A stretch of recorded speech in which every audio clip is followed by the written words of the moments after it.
So today marks the first day of me commencing my research phase of this Band of Brothers Genius Hour Passion project. So I'm going to start today watching episode 2 of Band of Brothers. I've already seen this series a bunch of times before, so I'm not going to watch every episode again. I've chosen to analyze 4 episodes, and episode 2 is the first one I will be analyzing. This episode is called Day of Days, referring of course to D-Day, and it follows Easy Company, paratroopers of the 101st Airborne Division of the US Army. So as I'm going through this episode, I'm going to be analyzing based on the categories that I've outlined in my previous post, and there's also a link to that available, so feel free to check up on my ratings and my progress there. I'm also going to be taking some notes during this episode, just based on my own estimations and evaluations of its historical accuracy and its value just as a piece of media. Its entertainment, how engaging it is. Again, I've seen the series a lot of times, so I'm definitely a little biased. I do think it's very engaging and very entertaining. But yeah, so that's my plan for today, and I'm going to start watching episode 2. Definitely a good one, definitely historically important in terms of the Second World War overall. So yeah, I'm excited to watch it again and see how it goes.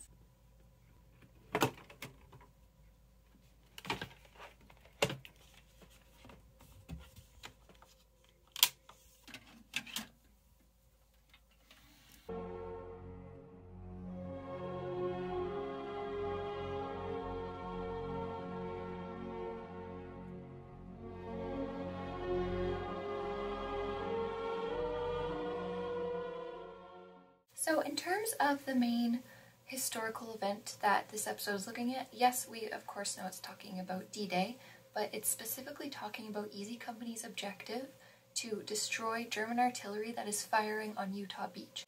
So the paratroopers were dropped ahead of the boats that would come in and storm the beaches of D-Day, which is the history most people are familiar with. So this episode is focusing on the paratroopers who arrived before that.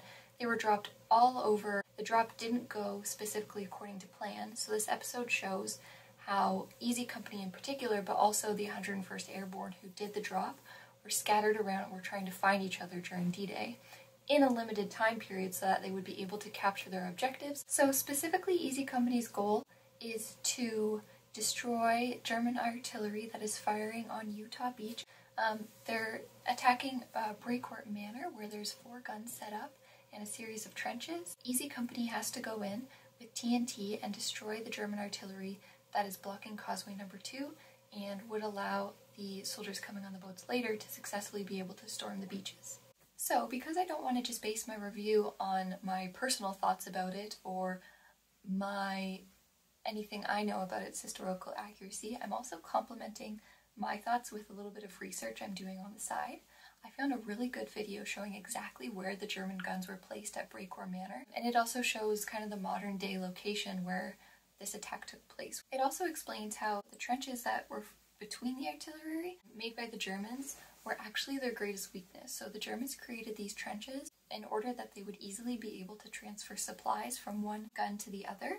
Easy Company was able to take cover in these trenches, and that helped them gain their objective. So I actually found a source during my research that was actually a lesson plan for episode 2, Day of Days, and how it could be used in a classroom. So this lesson plan specifically said this series can be used as a complement of teaching of D-Day and World War II, but it shouldn't be the main teacher of this event, which I totally agree with. But the series, in my opinion, is already proving itself to be useful based on its historical accuracy.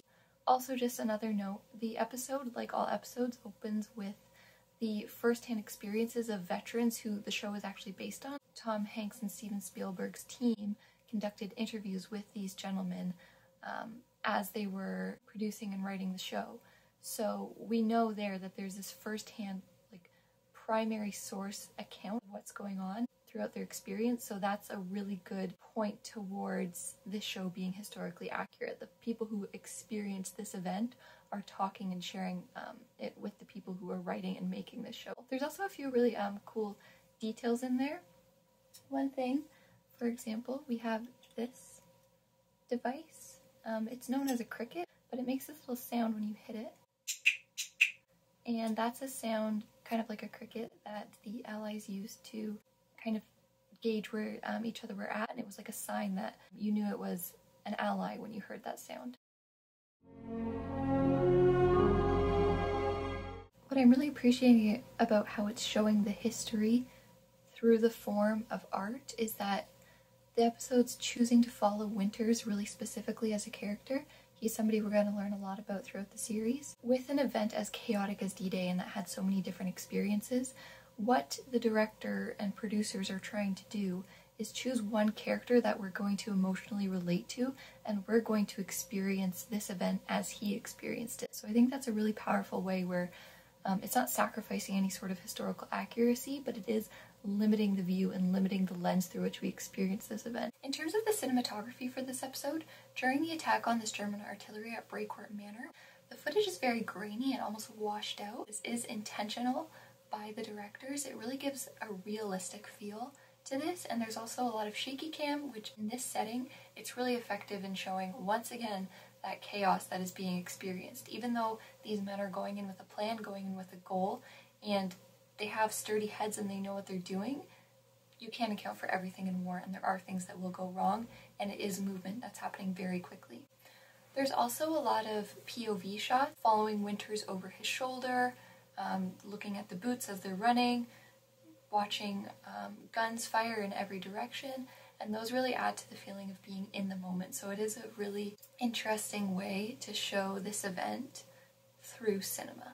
Before the scene depicting Easy Company's attack of the German 88s, there's a scene where Malarkey, who is one of the soldiers for Easy Company, is walking past a group of German POWs, and he jokingly asks where one of them is from, and he is surprised when this German soldier answers that he's from a town very close to where Malarkey grew up, and Malarkey's confused, wondering why this German is from the States. The German explains his heritage, and these two form a little bit of a bond. So this was a really interesting way to show how there's humans on both sides of this war. The directors have shown, yes, this is a war between two opposing ideologies, but it's also a war between people. One criticism I do have about this show, and it doesn't affect me anymore because I've seen it so many times, but when I've watched this show with other people, they say that it's really difficult to distinguish between characters. Of course, everybody's wearing the same outfit, everybody has helmets on most of the time, so it is quite difficult to tell one soldier from the other. This becomes less of an issue as you learn more about these characters towards the end, but it can be pretty difficult. The thing is, there's no real way to avoid this, as one of the steps towards historical accuracy that the director did take is keeping helmets on in the majority of situations. There are scenarios that we'll see in future episodes where soldiers do have their helmets off in the midst of a battle, which never would have happened in real life, but this was used to be able to identify which character is which. So that is a really good example of sacrificing a little bit of historical accuracy to make the show more engaging and make more sense for the common viewer. So all in all, my review of this episode, I don't think there's too many historical accuracies that I could find or that I noted during my research, so it does a very good job of that, and it's definitely very engaging. We're not getting the story everyone knows about the Allied soldiers storming the beaches, which is of course very important. This episode shows more of a hidden, less known aspect, as it's showing the paratroopers who went in before to prepare for this invasion and make sure that it was a success. It's definitely history that's worth knowing about, and it was conveyed very well throughout the episode.